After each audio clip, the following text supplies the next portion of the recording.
Good morning, everyone, or good evening maybe by the time this video comes out. Welcome back, and we're at the track, albeit with some struggles, some adversity. And take a look right there. Yeah, it rained a little this morning, so they're drying the track optimistically. Sun's trying to peek out. Just got the air pressure in the tires adjusted, uncapped the exhaust, teched in, all that good stuff. Trying to get the laptop up and going, and we're gonna get in the staging lanes here shortly, I guess, and wait it out over there. But it's a little scan around the pits. Some of the cars are already in the lanes, but I almost tend to think there's maybe a points race or something going on soon, because there's some serious cars here. Rails, some super pro, super gas stuff. So, oh yeah, here comes a guy with an RV with a stacker behind it. So, yeah, big boy stuff. At any rate, gonna finish this stuff, handle that, and go get in the staging lanes. And when I come back, we'll be making a hit, hopefully.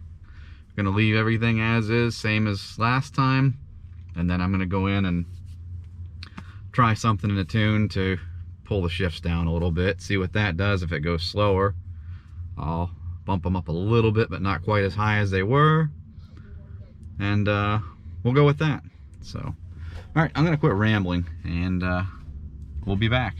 All right, so per usual, there's always some kind of bull crap in plain English, and we may have some more crap going on now. Boy, I tell you what. So my HP tuners wasn't connected to the vehicle for whatever reason. We're going to see if it connects right now. I just spent some time shooting it. Thanks again to Frog's Garage. I was messaging him, trying to see what was going on, see if he had some insight. I find one pop fuse, but it didn't change anything. I'm like, let me see if it's the HP tuners cable. Undo that. I grab my cheap Amazon scanner. Sorry if I'm kind of drifting here. I want to make sure it connects, and I'm trying to set that up right now. It looks like it's going to connect.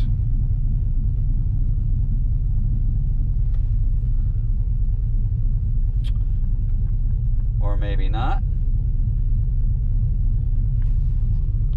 I got a red light flashing before I had no light flashing. But at any rate, so I plugged my cheap scan tool in, and it read live data, and it was doing everything. So I'm like, all right. Oh, it says we're connected, even though I got a red light flashing here. Let's see. Yeah, no, it's working.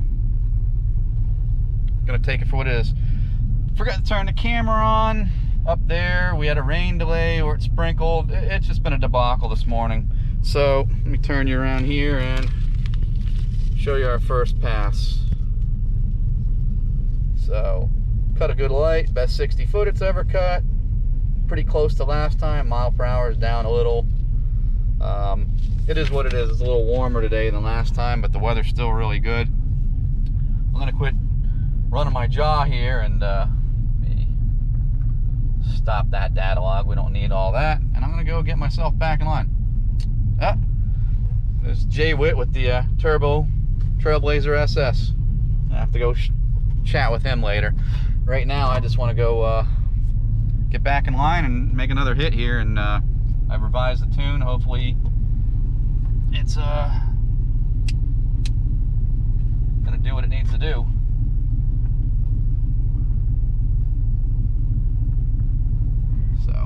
All right, and on that note, I'm going to end it off here and get back in line.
felt a lot softer. We're gonna have to look at the data log and see where it actually shifted, if it made a difference, what I did in the tune.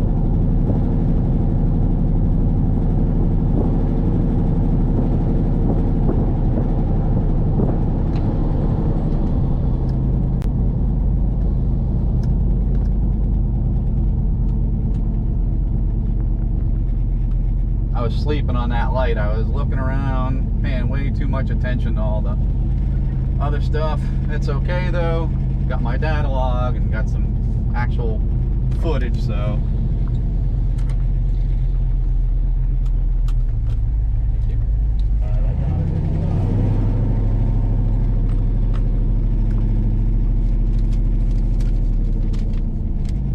Yeah, it slowed down a little bit like I thought, but the mile per hour is up in both places, so that's a good indication that it likes those shift points better. It pulled over here and like I said, look at the data log and all that good crap.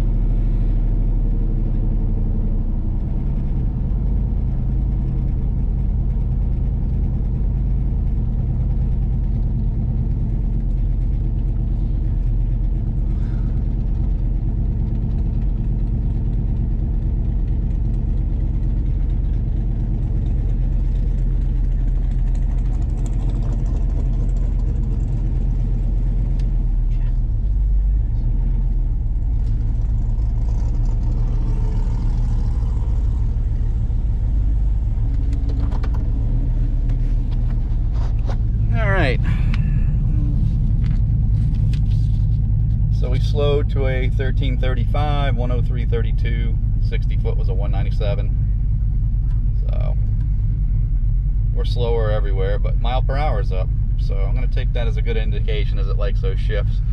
Let me take a moment here to look at the data logs and tell you what I find. So just check my data log. Made another revision. I went 6,300 on the 1.2 and 64 on the 2.3. So I cut it back 1 mile per hour to try and tame it down, see what it does here or there. I'm probably going to skew the results though. I'm dead set. I've been leaving off idle for the best results. I tried previously in the past coming against the converter a little bit and it left soft. I'm going to get up on this converter as hard as I can because it barely flashed to 1700 and some change, not even 1800 RPM. It's like this converter is getting tighter with heat in it. So any rate, so yeah, I'm gonna stall it up as high as I can and see if it 60 foot's like a flock of turtles or if it leaves harder. But we'll see what happens and kind of go from there.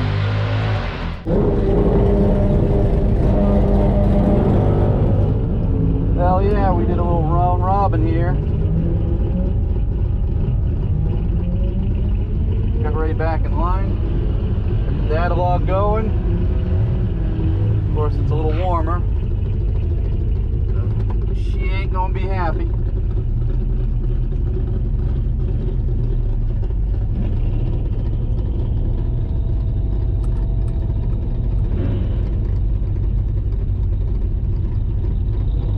I'm thinking this is gonna be the last pass.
So that did not 60 foot any harder getting up on the converter like that. Is what it is.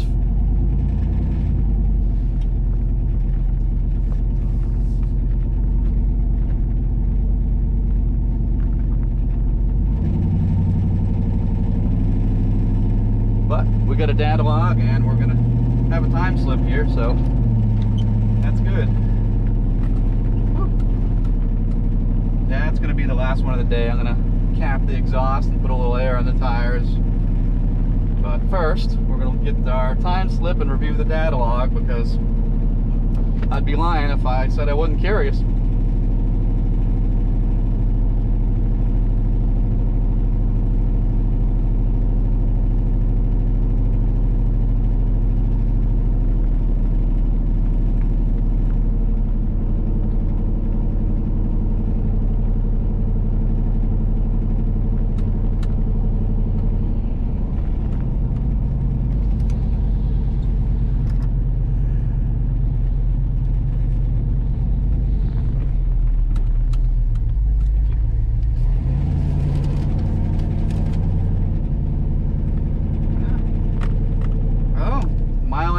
Happier at the 1/8 and the 1/4, so I do believe that we're gonna have to just leave that tune-up alone and eventually come back when it's we get a cold snap.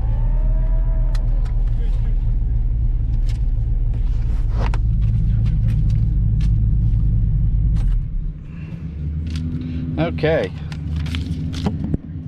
get a look at our time slip here. It was a solo run, sleeping at the light, slower 60, same at the 1/8, more mile per hour, and almost identical ET with a little bit more mile per hour.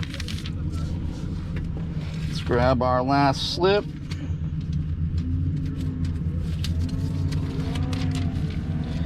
Yeah, I was only 1/1000th slower, but more mile per hour. But the 60 foot was uglier, so it's hard one-handing this. Get in there and look at that. Yeah, that tells me I think I went in the right direction with that shift point.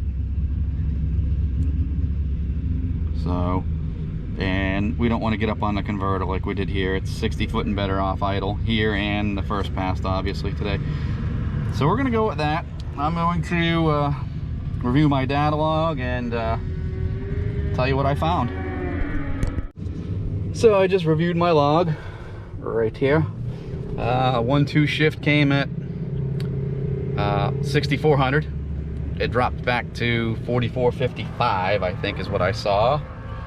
And the 2-3 come a little like 63.32, I believe, and it dropped down to 46.44. So it's losing, like, on the 1-2 about 2,000 RPM on the upshift, and like 1,700 on the 2-3. Garbage. And I was actually able to get up on the converter to 2,200 RPM and it didn't leave harder. So I don't understand that. It should have by all means left a little bit harder, but it didn't. At any rate, I'm going to cap the exhaust, air in the tires, blah blah blah, disconnect this stuff and head on home. And when I get home I will recap everything. So if you've hung in there this long, I appreciate you. Actually, you know what? I've got a little bit of time. I think I may walk around the pits and check some cars and trucks out. So stay tuned for that. So we're walking through the pits here. Truck's all back in street mode. Hopefully the wind noise isn't too terrible. And you know I'm gravitated towards this because I had one similar, not identical, just similar to this one at 16. Yeah, black SS396. What a beautiful car.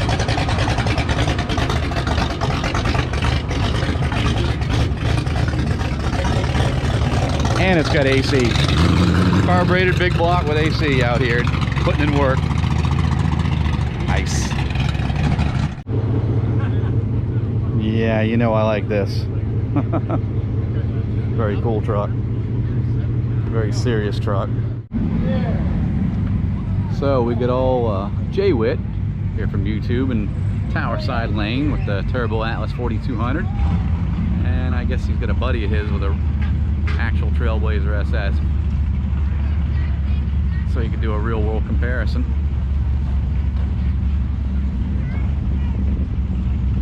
Had a little issue staging.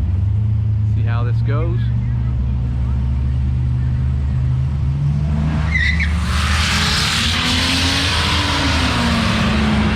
Going about how I expected, honestly.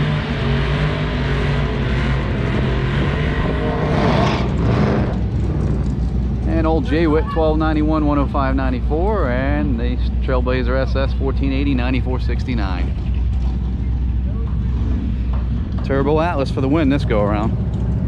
There goes the Trailblazer SS. Here goes old J-Wit. We didn't get a chance to talk to him. Maybe next time.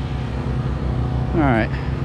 My truck's way over there. I'm gonna take a walk and start making the drive home. So I'm home from the track and everything. Had time to settle in. About to call it a night though. Have a shower and go to bed.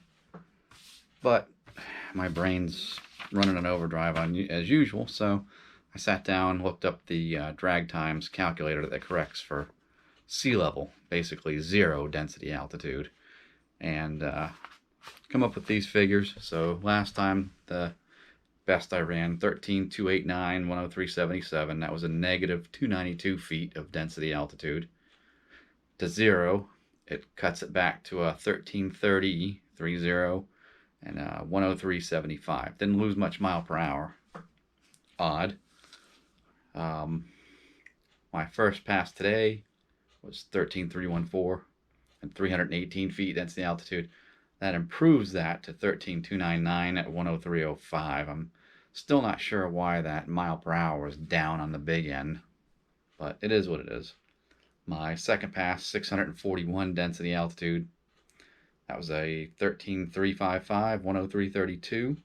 That corrected to a 13,284 103.84. Mind you, the 60 foot was slower, so if all things were equal there, that probably would have been really close to a 13-teen.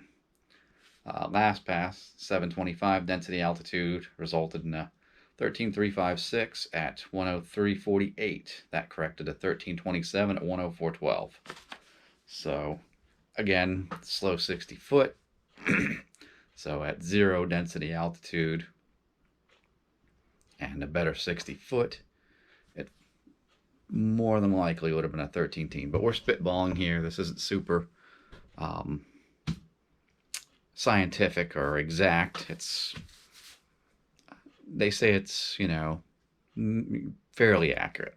So we'll go with that. We're spitballing. So the main takeaway from today for me was I ran the first pass. It got warmer. I played with the shift points. Yes, it slowed down, but it picked up mile per hour in both spots. I played with shift points again. Ran it once more. It had crept up temperature and density altitude wise yet again in that time period. And it picked up mile per hour in both spots again. So that said, I feel like I was going the right direction. I'm going to work really hard to, whether, that doesn't matter. We're going to make that converter swap happen this coming weekend. Starting Friday would be the 13th, if I remember right. I don't have a, well, I do have a calendar handy. So yeah, the 12th. So, and Monday's MLK Day. I work for a city. We have that as a paid day off. So 4-day weekend gives me plenty of time to get that swapped and maybe have a dry day where I play with shift points on the street and make sure it doesn't bang the rev limiter once I have the converter swapped. And I'm going to drop the Reese hitch is like almost 20 pounds too. I'm not going to tow a car trailer with that ever again. It's getting retired. It's why I bought that other truck. So with that said, that's what we learned today. Hope you enjoyed. The 21st should be 2 weeks from when this video was done. Will be, weather permitting of course, going back to test the converter and hopefully bust into the 12s. Hopefully the weather's agreeable and it does what it's supposed to do. So stay tuned for that.